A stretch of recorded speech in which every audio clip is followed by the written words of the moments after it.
Gracias, Miguel. Ay. ¿Qué tal? Buenas tardes. Hola, ¿qué tal? Buenas tardes a todas, a todos. Bueno, qué sorpresa ver personas aquí. La semana pasada hubo 6 y nos sorprendimos después que menos hemos Y tenido como, gente. claro, como es verano, ya la gente está más en la playa, una terraza, bares, tal. Pensamos que quizás no venía mucha gente. Me alegra particularmente porque creo que es un tema que nos convoca como sociedad, como comunidad, como humanos. Y que estará guay darle unas vueltas. No vamos a hablar de una guerra en particular, más allá de que podamos ir ilustrando, pero sí la cuestión del por qué la guerra, ¿no? Antes que eso, preguntar, ¿quiénes sois nuevos, nuevas y nuevos? Bien.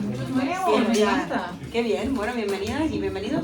Esto es un podcast en vivo, luego lo subimos a YouTube y a Spotify, y lo que hacemos es hablar media hora, 40 minutos, y luego abrir debate y hablamos entre todos, siempre desde el respeto, es la única Niña, condición. no mientas.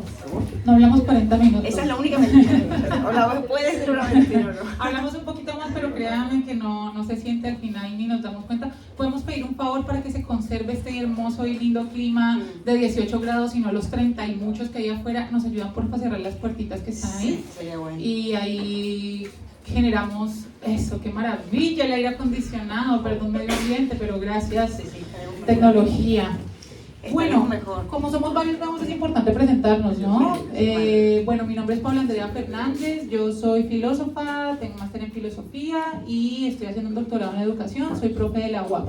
Y aquí mi querida compañera Florencia Franco, de los Franco de Argentina y no de los de España, por fortuna. Italianos, pero no tengo nada que ver. Sí, no, por allá no vamos. Psicóloga, psicoanalista, especialista en violencias de género y futura DJ profesional de techno. Sí. Eso es mentira, pero sí le aprovechamos para anunciar que la última tertulia Que será... posiblemente será la próxima semana. Exacto, no, la próxima semana no, la otra, ¿no? Que tú vuelves. Pero bueno, en la próxima tertulia tendremos rave. Seremos arrabeleras, no arrabaleras, y pincharemos un rato. Pero la idea es también pinchar un poco con discursos de filósofos que hemos utilizado durante este año.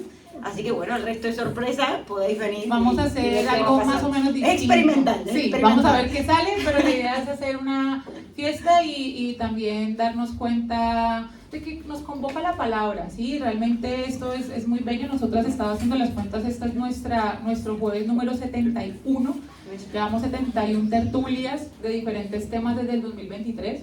Y bueno, a la larga es muy hermoso ver cómo precisamente, y algo que hablaremos de este por qué la guerra que hubo de epistolar, esta charla que hubo entre Einstein y Freud, que finalmente concluye necesitamos espacios de comunidad, y aquí se construye con la palabra. Digamos, la palabra, lo que estamos haciendo aquí es resistiendo a la guerra, a las lógicas de la guerra. Amén, exactamente. Y bueno, esta tertulia se desprende un poco, como suele pasar, de la anterior, que hablamos sobre la historia, el olvido y Google el memorioso. Es decir, a grosso modo, historia, memoria y olvido, ¿no? Y hablábamos de cómo, bueno, la historia ha sido una historia de guerras, es decir, la historia de la humanidad desde el principio ha estado impregnada de conflictos bélicos, la guerra siempre ha estado presente en todas las épocas, casi que en todas las culturas, y luego también las complicaciones que sucedían, de ahí salió el tema de la guerra, en realidad en el debate, no en la charla, las complicaciones que surgían cuando olvidamos el pasado en lugar de elaborarlo para no repetirlo, ¿no? Y se termina repitiendo un desastre, como puede ser una guerra, ¿no? Por no haber hecho una elaboración de aquello que pasó, en lugar de querer olvidarlo y decir, bueno, hagamos de cuenta que no pasa nada, porque eso fue doloroso. Y una elaboración que tenga presente algo que dice tanto los filósofos de la teoría crítica de la Escuela de Frankfurt como Walter Benjamin, Adorno, Horkheimer, de la importancia de pensarse no solamente en la historia de los vencedores, sino también en la historia de los vencidos, recrear la historia de los vencidos para de alguna forma ver otro punto de la historia que no está en los anaqueles de historia que nosotros estudiamos en los institutos. Y otra cosa que de hecho decían estos filósofos, tanto Walter Benjamin como Adorno, Adorno tiene un texto maravilloso que se lo súper recomiendo, de hecho es bastante corto, que se llama La educación después de Auschwitz, que decía que la responsabilidad que tiene la educación básicamente es que Auschwitz no se repita, y la tiene precisamente porque Auschwitz se puede repetir, es decir, está dentro de, y hablaremos un poco de esta cuestión de si hay o no una naturaleza humana, que eso se deriva de esta cuestión de la guerra, pero para Adorno sí, había una naturaleza bélica humana. y esa naturaleza bélica humana pues nos llevaba de alguna forma a repetir patrones de dominación hacia un otro. Entonces, ¿cómo lo podemos evitar? Para él, pues por medio de la educación. ¿Y cómo? Para no ser ambiguos, Adorno propone que la educación se haga desde primera infancia en historia, y en historia de verdad, es decir, no historia, sino mira, esto pasó, hubo estos muertos, y bueno, introducirlos paulatinamente, pero introducir desde muy temprana edad a las consecuencias que puede llevar la falta de empatía. Como un deber ético y político, ¿no? Hacer esa revisión de la historia y reconstrucción de la historia también, ¿no? De la historia también de los vencidos, no solo de los vencedores. Y ahí aterrizamos un poco al tema de hoy, que este título de la tertulia, el ¿por qué la guerra?, no sé si lo habéis visto o no, pero es el título de una correspondencia, como ha dicho Paola, entre Freud y Einstein en el año 1932, es decir, en esa época convulsa también en ese momento. Einstein le escribe una carta a Freud, esto está todo en PDF en muchísimas plataformas, preguntándole justamente esto, ¿no? ¿Por qué estaba atravesando a través del mundo una segunda guerra, o ya en vías de una segunda guerra, habiendo habido otra a pocos años recientes, ¿no? Y bueno, Einstein comienza diciéndole que la guerra es el más imperioso de todos los problemas de la civilización, ¿no? Y sobre todo habla con mucha humildad, los dos yo diría que hablan con mucha humildad. La primera pregunta que plantea Einstein a Freud es: ¿hay algún camino para evitar a la humanidad los estragos de la guerra?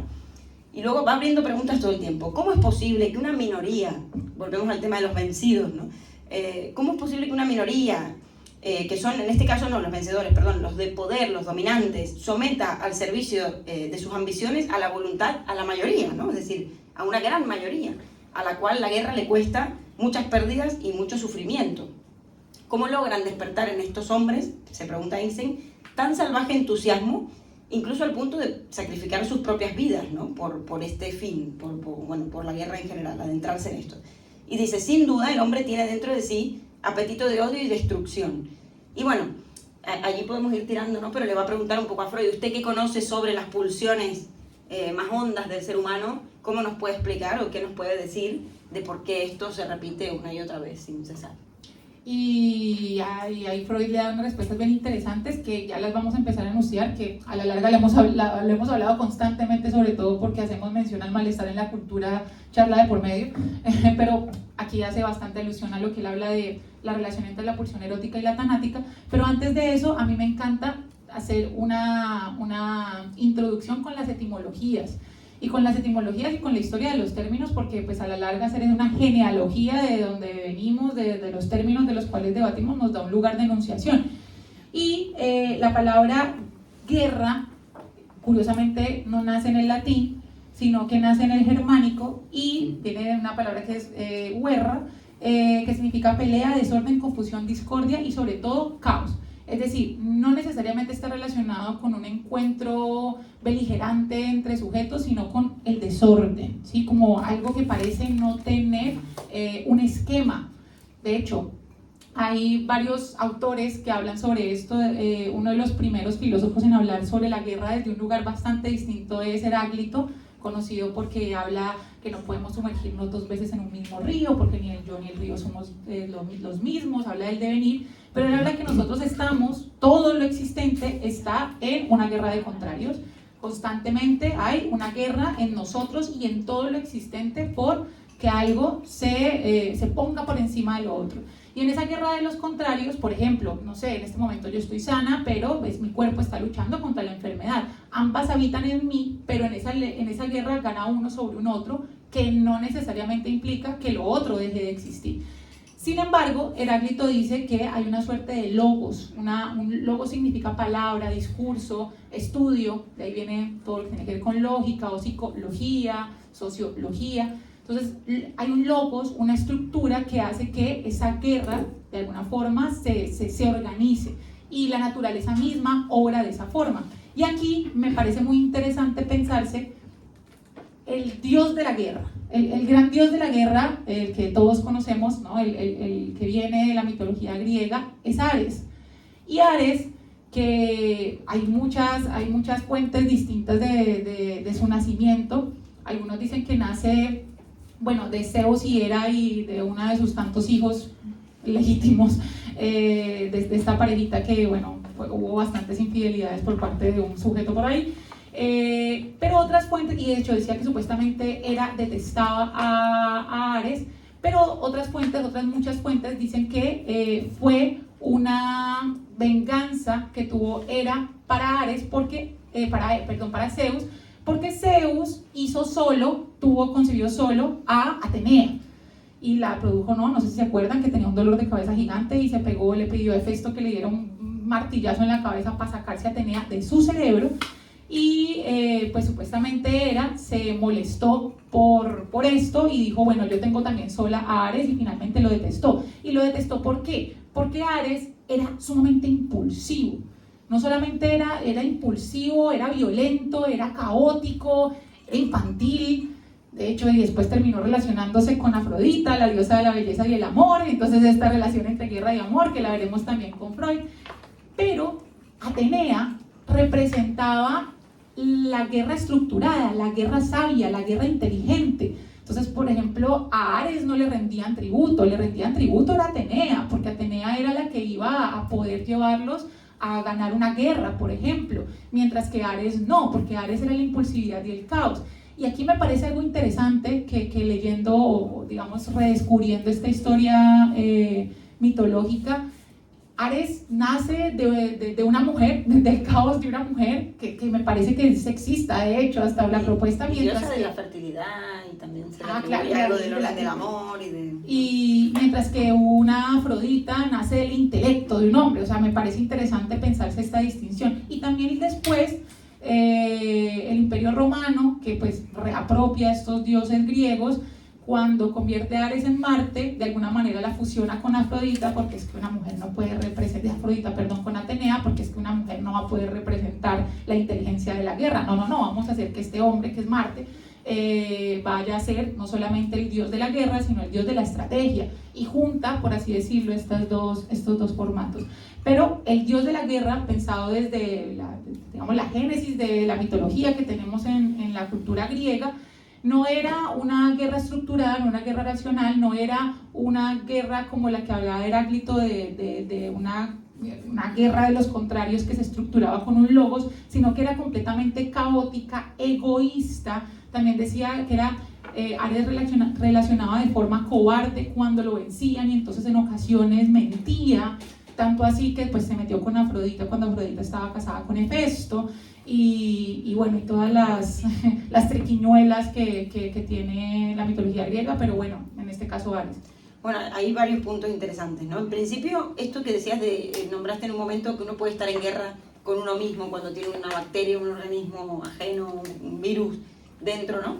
Bueno, Einstein termina, de hecho, su carta diciéndole a Freud, bueno, hasta ahora solo le he hablado de la guerra entre las naciones, pero sé que la pulsión agresiva del hombre llega a asumir otras formas también. Y lo deja allí, ¿no? Y evidentemente le habla a Freud que estudia el psiquismo y la subjetividad humana.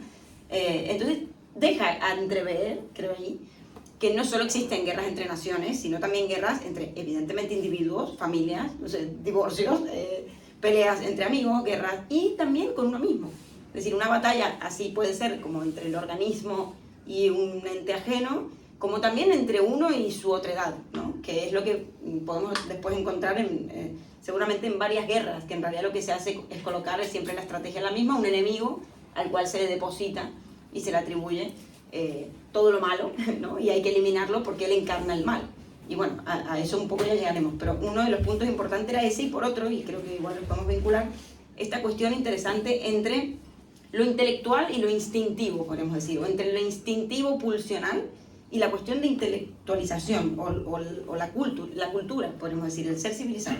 Ahí hay una paradoja interesante que, de hecho, Einstein y Freud también la mencionan, y de hecho Einstein mismo le dice, no atribuyo la guerra solamente a las masas iletradas, tipo a los ignorantes, ¿no? Que se van a la guerra porque son ignorantes. Al contrario, va a decir, la experiencia y la historia nos prueba de que la intelectualidad es más proclive a esas desastrosas sugestiones colectivas. Es decir, que aquí abre una paradoja muy interesante que Freud retoma y responde, y es que, a ver, tenemos la cultura como una manera, una forma de civilizar al individuo, que Freud dice que es como una domesticación del hombre, para reprimir, o al menos desviar sus pulsiones agresivas y convertirlas en pulsiones o instintos sociales. y poder vivir en comunidad y no ser egoísta, no ser violento, no descargar esas pulsiones agresivas con otros, pero a la vez la cultura termina produciendo violencia, ¿no? Es decir, ¿cómo podemos entender esta paradoja? Es decir, la cultura nace para preservarnos de la violencia, que es la agresión dirigida hacia un otro, pero a la vez la cultura es una producción, o al menos no ha cesado de producir de alguna u otra forma, violencia entre los individuos. ¿Por qué? Porque allí se generan un montón de cosas. Es decir, Freud va a decir, bueno, en los animales también existe algo de preservar su propia vida, pero a costa de agredir a otros para sobrevivir. Es decir, comerse otro animal, por ejemplo, a cazar en el medio de la selva, un león, lo que sea, caza para poder sobrevivir. Aquí nos da una pauta, y es que a veces, Freud dice, hay dos tipos de pulsiones: las pulsiones de conservación de la vida, eros, y las pulsiones de destrucción, tánatos, ¿no? Estas dos nos cohabitan, habitan en todos nosotros, están allí siempre. Y de por sí no son ni buenas ni malas, están allí y van a operar siempre, ¿no? De hecho, va a decir, la solución nunca va a ser eliminar la agresividad. El tema va a ser cómo la encauzamos y la redirigimos hacia vías más adecuadas, por decirlo así, sublimándola, dándole un propósito que no implique la violencia y tal. Y también violencia y agresividad son diferentes. La agresividad la tenemos todos, surge a veces como medio de supervivencia o de sobrevivir o por medio de vincularnos con los demás y con el mundo y los peligros del mundo y tal. Pero la violencia ya es la agresividad llevada al acto, sobre todo dirigida hacia un otro o hacia uno mismo, porque también existe la violencia hacia uno mismo, las autolesiones, etc. Entonces, claro, hay algo ahí de paradójico, que me venía esto de Ares y Hera, de que a veces en la misma cuestión de la supervivencia o de la conservación de la vida está implícito el hecho de tener que atacar a un otro, ¿no? Como esa paradoja que a veces se nos plantea, como para proteger mi país tengo que atacar a este enemigo porque nos están atacando, entonces si no me defiendo y no pongo resistencia también es un problema y no estoy defendiéndome, ¿no? Entonces, bueno, como que ahí se abre un debate entre lo intelectual y la cultura como para preservarnos de esas pulsiones agresivas, pero a la vez también como que producen, incluso en parte mismo, como agresividad muchas veces, ¿no? Hay varios puntos súper interesantes. Ideologías, opiniones, cosas de estas. Sí, hay varios puntos súper interesantes porque de hecho en esta carta Freud empieza diciendo, bueno, voy a hacer una equiparación y la voy a sostener de aquí para adelante, y es que Einstein empieza a decir, bueno, ¿cuál es la relación que puede haber entre el derecho y el poder? O cómo el derecho puede ayudarnos pues como a organizarnos para que no existan estas guerras o esta violencia. Y Freud dice, equiparemos poder más bien con violencia, ¿no? Y empieza a hacer, y con fuerza, y empieza a hacer la relación entre violencia y derecho. Y aquí hay varias cosas muy interesantes. Esta Biblia, el Leviatán de Thomas Hobbes, bueno, tenéis varias cositas como, pero es que tenemos tanto por decir que no me voy a poner a leer citas. En el Leviatán, Thomas Hobbes tiene esta, no la dice explícitamente, pero bueno, tiene esta afirmación de el hombre es un lobo para el hombre. Pero un hombre es un lobo para el hombre está refiriéndose a el estado de naturaleza del ser humano. Para Thomas Hobbes, nosotros nacemos en una guerra de todos contra todos, todo el tiempo, ¿sí? Y esta guerra de todos contra todos precisamente se da en la preservación del sí mismo, en la conservación del ser, del self. Y en esta conservación, pues lo que tiene que hacer es precisamente irse en contra de todo aquello que sea otro. Y precisamente por eso es que debe aparecer el Estado, y la función del Estado es protegernos de nosotros mismos, que finalmente es el otro. Es decir, si yo sé que yo puedo hacer daño, yo sé que otro me puede hacer daño. Y en ese orden de ideas aparece la necesidad de ceder algo del orden de nuestra libertad a un gobernante para que vele por nuestra seguridad. ¿Y por qué renunciamos? No solamente porque somos violentos, sino porque tenemos mucho miedo. Renunciamos por temor a nuestra libertad para que un gobernante lo preserve. Finalmente el derecho lo que debe cumplir es eso. Y volviendo algo a la mitología, que me parece también muy interesante, los hijos de Ares, que yo no tenía ni idea, pero los hijos de Ares son Phobos, el miedo; Deimos, el terror; Eris, que ahí viene la erística, el arte de ganar los debates; la discordia; y Eri, la furia. Pero el más conocido aquí serían los dos más conocidos, los dos que siempre lo acompañan, son Phobos, que es el miedo, y Deimos, que es el terror. Es decir, la violencia viene acompañada del miedo. La violencia viene acompañada de generar miedo, pero también la violencia parece ser provocada por el miedo, como por una forma de responder ante aquello que está afuera. Y eso por un lado, y por otro, ahorita Flor nombrabas algo sumamente importante en la guerra, y es la búsqueda por encontrar un enemigo común y al mismo tiempo encontrar un lugar de pertenencia. Hay una filósofa que me fascina, de hecho estoy haciendo mi tesis doctoral sobre ella, que se llama Hannah Arendt, que en un texto que se llama Los orígenes del totalitarismo hace un análisis del antisemitismo, hace un análisis de los imperialismos y hace un análisis finalmente de cómo se llega al totalitarismo. ¿Qué pasa con el totalitarismo? Que pues finalmente es, haciéndoles un contexto para quienes no conozcan a Hannah Arendt es una filósofa judía que vivió pues los vejámenes de la Segunda Guerra Mundial no en un campo de concentración porque por fortuna se nos escapó la muchacha primero a Francia y luego cuando fue invadido Francia pues escapó a Estados Unidos, pero también lo vivió muy de cerca porque su maestro era un filósofo muy conocido, Martin Heidegger, que se autoproclamó como nazi y o sea tuvo como muchas vivencias muy cercanas de muertes. Por ejemplo, Walter Benjamin, un filósofo que nombraremos creo que también más adelante, se suicidó precisamente porque lo tomaron aquí nada más por Bouva, pues precisamente por ser judío, y bueno, en fin, o sea, lo vivió en carne propia y empezó a preguntarse, bueno, pero ¿por qué se dio esto? O sea, ¿será que todos los alemanes son malos? O sea, como que ¿qué hay en nosotros o qué hay en las estructuras del Estado, qué hay en la estructura del ser humano, ya no desde la psique, sino la estructura de lo social para que podamos llegar a esto? Y ella lo que se da cuenta que tiene diferente el totalitarismo, por ejemplo, de otros regímenes totalitarios, de otros regímenes monárquicos, autoritarios, era la palabra que buscaba, autoritarios, dictatoriales, es que en el totalitarismo las personas hacen parte de lo que está diciendo ese líder carismático. Es decir, un líder carismático dice algo que las personas sienten que encarna su necesidad o su búsqueda y la siguen como si fuese propia, no por imposición de un otro, sino porque sienten que les pertenece, que esa persona encarna su necesidad. Y esa persona encarna su necesidad, pues obviamente porque se sienten identificados, pero también porque establece un enemigo único al cual tenemos todos que atacar porque precisamente nos tenemos que proteger. Entonces, el totalitarismo, dice Hannah Arendt, nace no de personas malvadas, nace de personas atomizadas, nace de personas que estaban tan solas, tan aisladas, que encontraron un elemento común en el odio y un elemento común en la protección, un elemento común en el nacionalismo, que los hizo precisamente seguir los mandatos de un líder carismático. La cuestión aquí, por ejemplo, no sé, ella obviamente estaba hablando de la Alemania nazi y esto, no fue Hitler propiamente, fue el descontento alemán que había tras el Tratado de Versalles y una pérdida de una primera guerra, y escoger un enemigo común que pudieron haberse llamado judíos, pero pudieron haberse llamado inmigrantes, o pudieron haberse llamado, yo qué sé, los que habitan el pueblo que me asignó la ONU, que supuestamente me pertenece, ¿sí? Entonces, esta cuestión de escoger un enemigo común para protegerme, porque el enemigo de mi enemigo es también mi amigo y esto nos convoca, pues ha sido una de las matrices de la guerra. Total, el rechazo como al que encarna en ese momento la diferencia, aislarse, esto lo hablamos en varias tertulias también, ahora no me acuerdo, la identidad, ¿no? Sobre todo esta cuestión de generar identificaciones con otros, en contraposición de uno ante el cual nos anteponemos, ¿no? Nos diferenciamos de alguna forma. Así se produce en algún punto la identidad nacional o todo tipo de identidades colectivas, ¿no? En función de si nos unimos, pero también nos diferenciamos de un otro.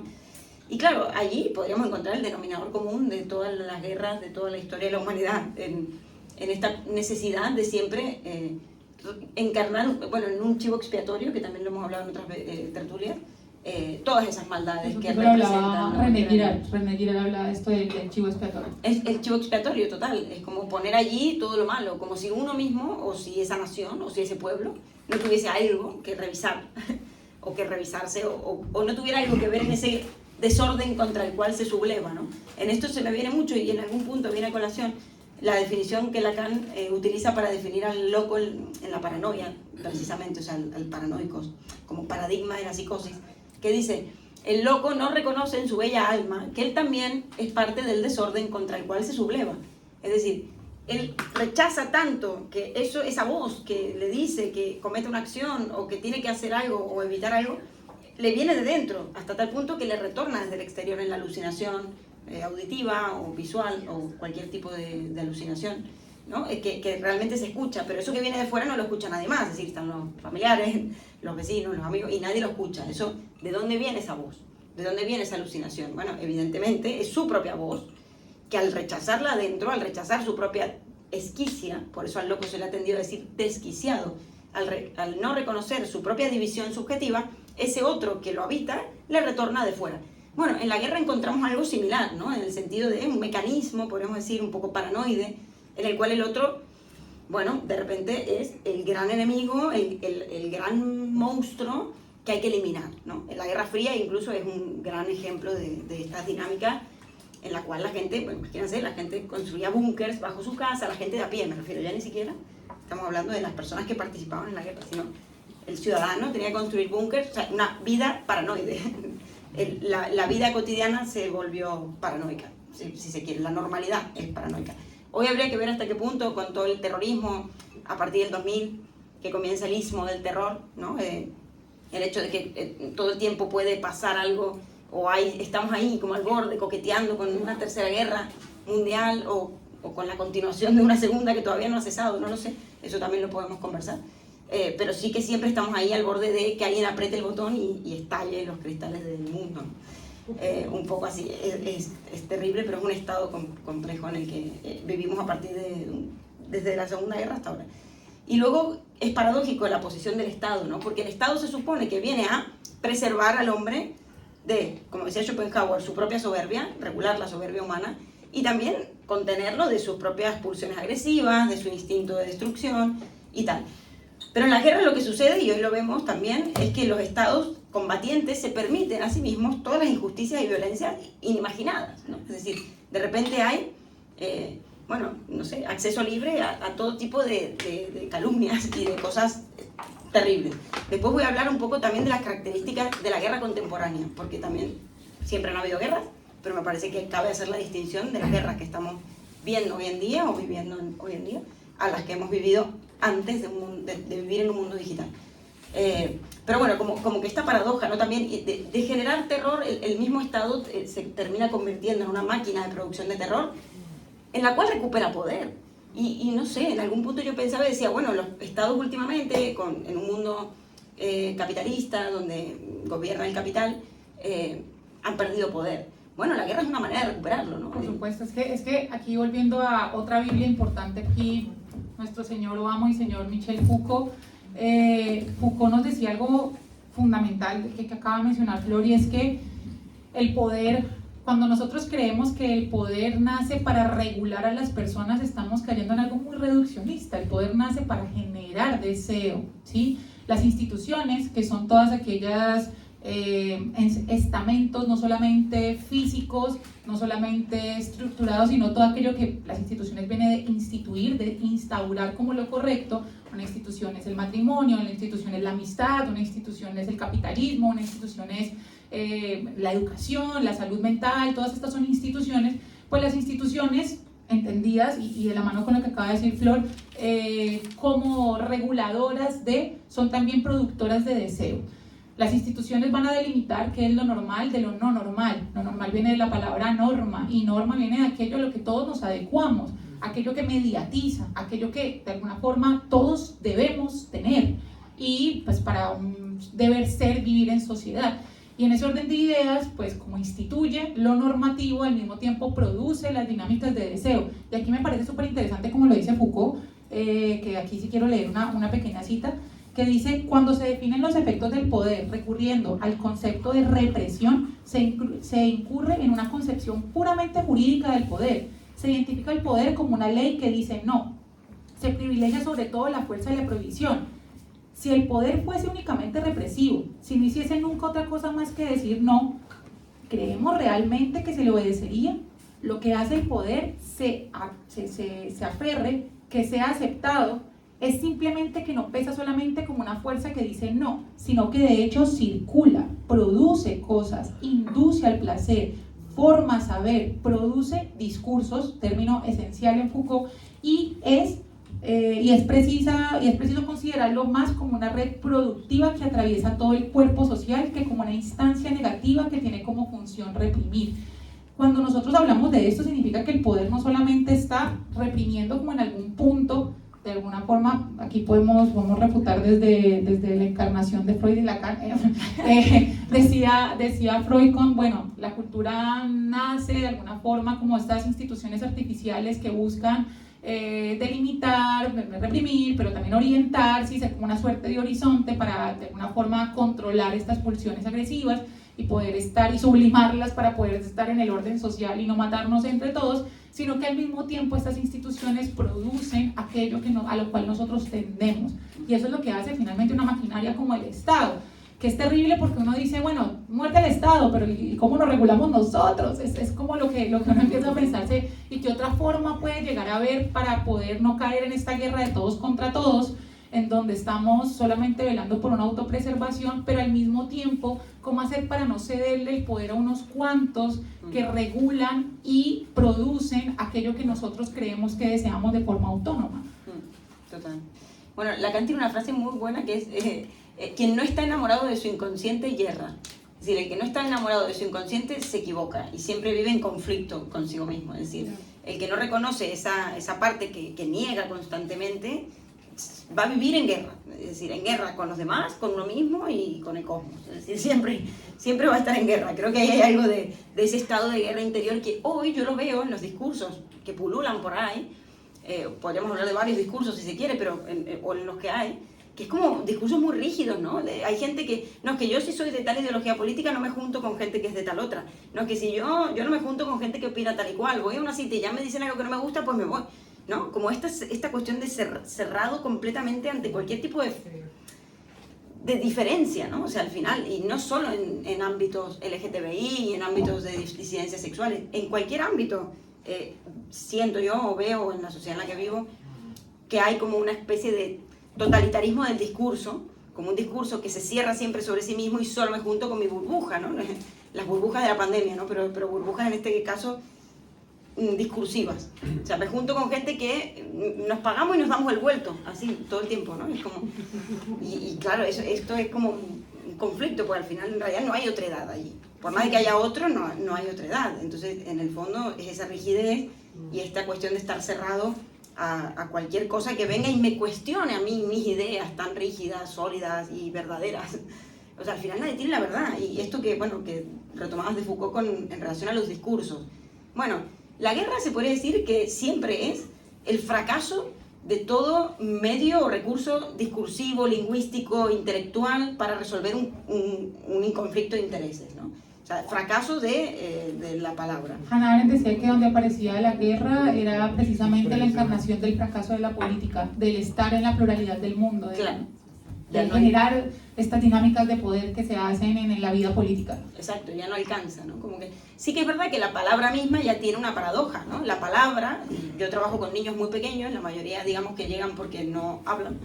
Entonces como que esta cuestión de aprender a hablar es casi un mecanismo violento, porque no nacemos hablando. Los que tienen hijos, sobrinos y niños o niños pequeños lo han visto seguramente, lo difícil que es y la insistencia que hay que hacer en se dice así, dilo bien, y repite, y el niño como basta, déjenme en paz, ¿no?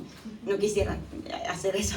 Pero bueno, ya digamos que entrar en el dominio de la palabra implica hacerse dominar, es decir, es nuestra primera domesticación, el hecho de ser seres de lenguaje. Paradójicamente el lenguaje es lo único que puede prevenir esa violencia, ¿no? Entonces como que creo que en el fondo a lo que voy con la cuestión de ser seres de lenguaje, que es algo inevitable, que ya es lo que nos hace una especie en sí misma, es que estaremos siempre tratando de mantener el equilibrio, porque si nos vamos para la ausencia de lenguaje hay guerra, y si nos vamos para el exceso de lenguaje va a haber guerra, en el sentido de que si se rigidizan esas opiniones, esas ideas, ¿no? Cuando uno se casa con una idea, es un peligro. O sea, casarse con una idea es un peligro. Yo creo que lo más propio es que las ideas puedan cambiar, que las ideas puedan ponerse en discusión, en diálogo, y ya está. Es decir, uno no es sus ideas, ¿no? Sí, aquí hay una... Esto yo de hecho lo reitero siempre del problema de los totalitarismos discursivos propios, y es que eliminamos todo tipo de alteridad y todo tipo de otredad en algo que hay un filósofo que me gusta muchísimo, que de hecho vivió la Segunda Guerra ya dentro de un campo de concentración, que se llama Emmanuel Levinas, y Levinas hablaba de la responsabilidad infinita ante algo que llama el rostro del otro, el rostro no entendido como una cara, sino el rostro entendido como la identidad del otro, como completamente otro, porque la cuestión es que nuestra relación con los demás, con los otros, siempre es o utilitaria o a modo de reflejo. Otro filósofo contemporáneo habla de eso muy bien, que pues, me parece muy interesante como lo aborda, que es Byung-Chul Han, bueno, retomando muchos otros autores, sobre todo a Foucault, pero en un textico corto que tiene que se llama La agonía del Eros, dice que caemos en el infierno de lo igual precisamente porque nos estamos relacionando todo el tiempo con espejos. O sea, queremos que todo responda simplemente a nuestras necesidades. Creamos grupos en Facebook, perdónenme si soy una millennial, bueno, no, discusiones en X y todo lo que implica, solamente con los semejantes. Hay algo ahí que resulta un poco paradójico y que resulta un poco hasta como aporético, como que se viene como a volver una contradicción en sí misma, porque si bien es importante reconocer al otro en su otredad, y algo que trato de hacer hincapié es que no toda opinión puede llegar a ser válida, pero lo que es válido es que todo el mundo opine. Hay un filósofo que se llama Voltaire que dice: no estoy de acuerdo con lo que dices, pero defenderé hasta la muerte tu derecho a decirlo. Entonces hay que hacer una distinción, porque alguien puede estar diciendo una boludez, pero al mismo tiempo pues tiene todo el derecho de poder decir esa boludez, o sea, es verdad. Pero caemos en algo, y hay otro filósofo, aquí estoy nombrando un montón de gente, pero bueno, que se llama Karl Popper, que habla de la paradoja de la diferencia, la paradoja de la tolerancia, y es: siendo tolerantes con el intolerante no estamos cayendo en digamos, en el yugo de la intolerancia. Y es, si yo por ejemplo digo todo el discurso es válido, pues todo discurso es válido y nos llevó a, no sé, a meter a no sé cuántas personas en cámaras de gas y que murieran incineradas y tanto, ¿sí? Pero sí que es cierto que si no entendemos el lugar de enunciación del otro en su otredad, nos caemos en un ostracismo como el que precisamente preservan los regímenes y los que encarnan los regímenes totalitarios. Entonces, digamos, hay una cuestión como importante en el hacer palabra con el otro, pero en un hacer palabra no necesariamente para pensarse en el consenso, sino para pensarse al otro como desde el lugar de otro. Me explico.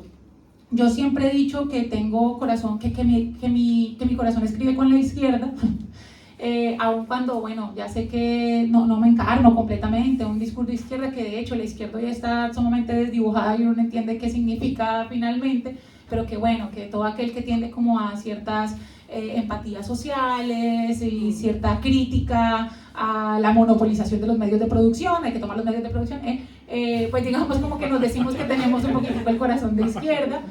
Pero sí que es cierto que durante casi toda mi vida, cualquier persona que encarne un discurso hegemónicamente conservador de las prácticas, digamos, más rígidas y que no tolere, no sé, la diversidad, por ejemplo, de género, para mí ya era como un cortar de lleno. Alguien que diga como una persona trans no es, o sea, no, un hombre trans no es un hombre, es una mujer, es como de una entrada en cortocircuito y es como vete a la mierda y me voy. De hace unos pocos años para acá estoy intentando escuchar eso con un tic en el ojo y tratar de escuchar, a ver qué tiene ese otro para decir y qué prácticas lo anteceden para llegar a ese lugar de enunciación. Y en muchas ocasiones, no todas, a veces solamente son estúpidos, pero en muchas ocasiones me he dado cuenta que no es porque de alguna manera odien la diferencia, sino porque no la entienden del todo. Es horrible pensar que todo el tiempo tenemos que estar haciendo pedagogía con todo el mundo, porque es bastante desgastante, pero yo creo que es un deber ético.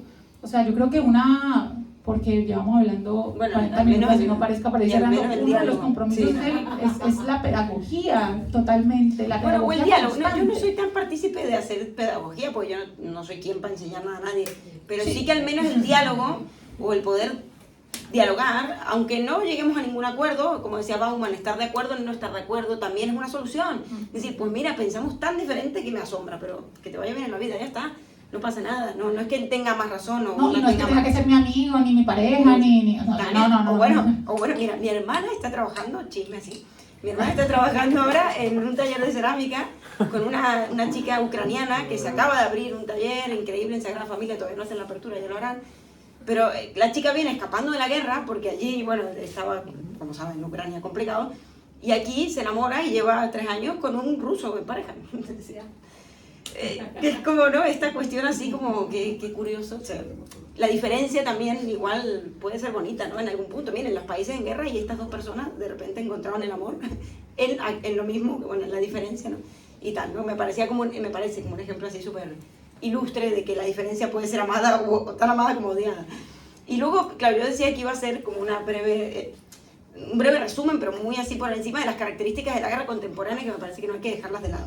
Sí, la voluntad de poder ha estado siempre en toda guerra, eso también, los intereses, la lucha de intereses de la clase dominante, y cuando tienen miedo de perder poder, más van a hacer guerra porque más van a querer tener el poder y tal. Eso siempre va a ser igual o ha sido igual. Ahora, la guerra contemporánea es muy diferente a otras porque es financiera, como sabemos, hay una guerra financiera, económica, global, es global, la guerra también, es tecnológica y es digital. No hace falta poner el cuerpo, es decir, hay soldados que directamente no van, sino que simplemente la guerra deviene un videojuego, están con consolas desde su casa poniendo misiles en otros países, ¿no? Esto también, cuidado, que hace la diferencia, o sea, el no poner el cuerpo allí, como soldado, como la gente, digamos, las personas que participaban antes de la guerra y tenían que ir a matar, ahora lo pueden hacer desde sus casas. Por tanto, yo lo que pensaba es, la guerra ya no es un ajedrez, ¿no? Y lo voy a explicar por qué. No hay reglas, no hay escenario, no es un juego, ya es puro sadismo. Es decir, es puro sadismo en el sentido de que además es televisada, se muestra a todo el mundo, podemos ver las escenas de la guerra, y esto es lo que la hace tan particular hoy en día, o las hace tan particular. Podemos ver las escenas de aquello que está pasando, genocidios y horrores de la humanidad, crímenes contra la humanidad, y así todo no se puede hacer nada. Y ni siquiera hay un argumento o un relato que cubra esos acontecimientos. No hace falta, es lo que hay, chicos. Es como así, ¿no? Como esta cuestión un poco cínica, sádica, descarnada, de pum, esto es lo que ve, y bueno, convertir al ciudadano también, incluso al ciudadano global, porque la guerra es global, en el sentido que afecta lo que pasa en Siria, lo que pasa en Ucrania, lo que pasa en Rusia y lo que pasa en Palestina, afecta a todo el mundo, ¿no? En algún punto. Nos afecta a todos, entonces estamos todos metidos allí, y convertir al ciudadano en soldado, porque la bomba hoy, al no haber un campo de batalla como era antes, que era delimitado este campo de batalla, aquí se disputa la guerra, hoy la guerra puede ser en un hospital, puede ser en un colegio, puede ser en un centro comercial. Bueno, esa es otra cuestión diferente de la guerra de ahora, no hay límites. Antes la guerra, por más fea que fuera, y siempre ha sido fea, tenía ciertas reglas como un juego, ciertos límites. Hoy esos límites ya no se cumplen. Y me parece que esto en realidad es como que la guerra ya no es un ajedrez, que era un juego inteligente de estrategias y tal, por más macabro, sino un Call of Duty. Sí. O una especie de juego así, tipo un Monopoly sabiano, no sé, una cosa. Que Call of Duty es como, no voy a hacer la misión principal, me voy a matar a todo el mundo, y cojo el coche y me lo robo y todo. Bueno, todos hemos jugado Call of Duty, ¿cierto?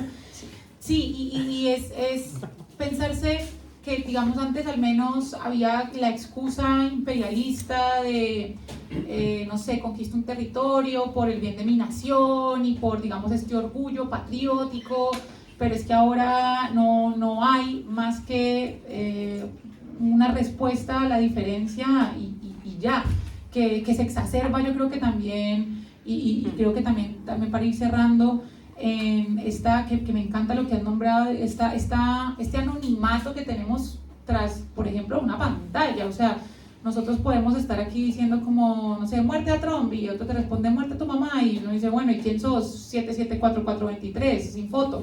No hay un nombre propio, no hay un rostro en términos de Levinas, no hay realmente alguien que encarne algo. Finalmente, de hecho, se empiezan hasta caer los líderes, ya ni siquiera se necesita algo que decía Hannah Arendt, y esto es bastante interesante. De hecho, Hannah Arendt hablaba de algo, hay una importancia también en un líder carismático que encarne esto. Eso también lo hablaba Maquiavelo en El Príncipe, de la importancia de ser un príncipe más que amado, temido, y todo lo que habló de estos elementos que tenía que tener un buen príncipe para mantenerse en el poder. Pero es que ahora no se necesita casi ni siquiera un líder, o sea, simplemente esta atomización y reunirnos con atomización entendida como yo estoy solo, pero entonces estoy tan solo que encuentro algo más o menos congruente, a mí me aferro a eso, hace que finalmente todos puedan volverse un líder de guerra y después desaparecer. Esto no sé si suena muy descabellado, pero me recuerda un poco, vengo de Colombia, ¿no? Ahí antes había una cuestión muy importante como con el narcotráfico, no sé si conocen a Pablo Escobar. Pero claro, todo el mundo conoce a Pablo Escobar. Hoy en día en Colombia uno de los problemas grandes es que, bueno, no hay un Pablo Escobar, hay como 1000 Pablitos, o sea, hay como, Se multiplicó. no se multiplicó, ya no hay, si se cae una cabeza hay 50 otras más que salen de ahí, es como, yo qué sé. Se democratizó un poco en ese sentido. Se democratizó la mafia. Y entonces, claro, en Colombia es como, ay, no, ya no vivimos la época de violencia. Bueno, no del mismo modo porque no se encarna de esa forma, pero a la larga siempre está ahí pululando como alguien que esté haciendo algo mal. Y eso me parece que pasa. A ver, hay cabezas como un Trump, por ejemplo, que uno dice, no, es que Trump, es que en todos los países tienen un medio Trump, ¿no? En Colombia, por ejemplo, es un expresidente que se llama Uribe, y todos tienen su Trump en todos sus países, pero realmente importa un comino si desaparece Trump. O sea, precisamente, y aquí viene lo problemático, es que estos grandes líderes los han puesto precisamente ciudadanos que de alguna forma creen y confían en ese discurso que encarna el otro.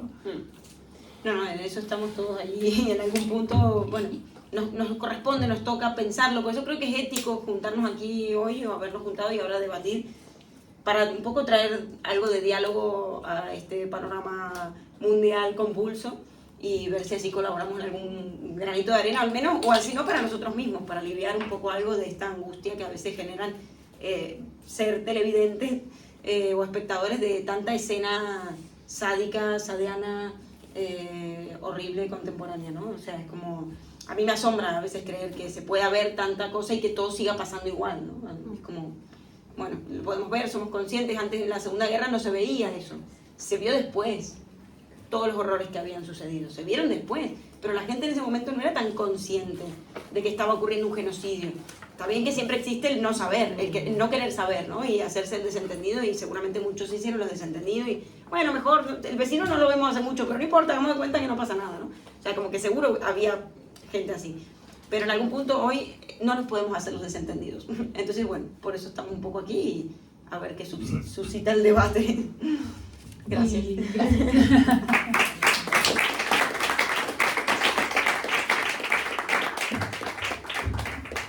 Bueno, de esta tertulia que terminó en tristeza, dolor y angustia.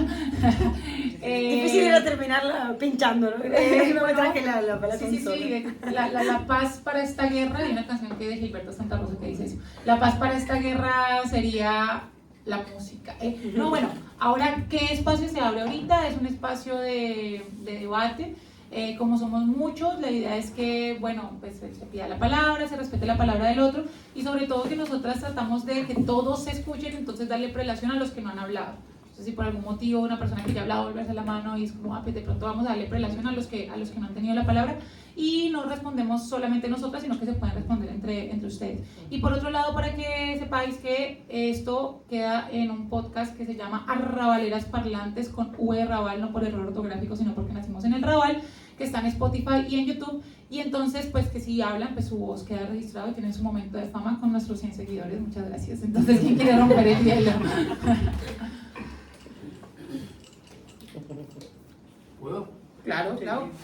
Esto que contabas al final tiene un nombre de la guerra con diferentes medios y diferentes ámbitos, se llama guerra híbrida. Es un concepto relativamente nuevo, tendrá 15, 20 años, pero en realidad se hizo toda la vida con diferentes medios. Porque tenemos acceso a medios mucho más, bueno, en la web, Internet nos permite justamente que, o les permite a ellos poder llevar adelante con mucho mejor cantidad de frentes. Dos cosas. Una, hablaban de que la guerra ahora, o los conflictos armados ahora son por ahí peores que en el siglo pasado o anterior. Yo no estoy de acuerdo para nada. No dijimos peores. No, perdón, sí, todavía estoy interpretando. Era más Sí. Como que ahora hay más sadismo y antes no Habían había. reglas. ahora- Ya antes habían reglas. Y ahora, Habían bueno, bueno, la segunda se las pasaron un poco por pero sí había el reglas. siglo, O sea, no había. se las pasan por los. En la segunda. Bueno. Ahora ya ni siquiera hacen O sea, el yo ademán. creo que- Sí, exacto, el O intento. sea, antes había. El siglo XX, Ismael, rompe con todo eso. El siglo XX Sí, se rompe sí, todo, sí.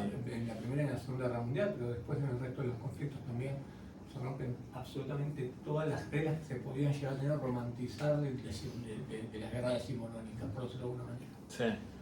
La guerra de caballeros, quedaron algunas cosas en la Primera Guerra Mundial, principalmente. En la primera era como más una guerra más articulada. Claro, es que yo creo que lo que da pie a que hoy no haya reglas fue la Segunda Guerra, el haberse pasado todo tipo de reglas y todo tipo de... Sí. Hoy tenemos un conflicto que ya lleva 3 años, que es el de Ucrania y Rusia, y la cantidad de civiles muertos que hay es bajísima, porque hay determinadas reglas que no se están rompiendo. En la Segunda Guerra Mundial, Coventry, Colonia, Berlín, Londres, bombardeadas todas, velocidades a cenizas. Y hoy eso no lo vemos en la guerra de Ucrania. Es verdad que los medios que hay hoy disponibles o que las Fuerzas Armadas tienen disponibles pueden ser mucho más precisos que en el siglo pasado. Pero hay más conciencia, principalmente porque la opinión pública y la presión internacional, entre comillas, la opinión del pueblo, por decirlo de alguna manera, de los ciudadanos, terminan influyendo. Pero no considero que nunca hubo reglas. Los mongoles le tiraban cabezas de cadáveres adentro de las murallas para contaminar las propias ciudades, las propias fortificaciones. No, nunca hubo reglas. Pero me parece que dentro de lo que la tecnología también permite, sí se tiene un poquito más, y te repito, el caso de Ucrania y Rusia es crucial, es una guerra abierta, lleva 3 años, la destrucción de un desgaste total, y la cantidad de civiles muertos es muy baja, porque cuando bombardean un hospital es noticia en todos lados. Y lo segundo, que me parece que hay veces que tendemos a ponerle a estas situaciones, estos conflictos bélicos, cosas que son más del ser humano que de realmente quien lleva adelante esto, que son los estados. En los estados no hay ética, no hay moral, hay intereses. La geopolítica se rige básicamente por intereses. El conflicto de Ucrania y Rusia es un ejemplo social, el de Israel e Irán. Hay intereses en juego y ya no es lo que nos quieren a veces vender, que es que un día se levantó uno medio loco y dijo, vamos, hoy invadimos Ucrania. O hoy borramos a Israel del mapa o a Irán del mapa. Creo que hay muchos intereses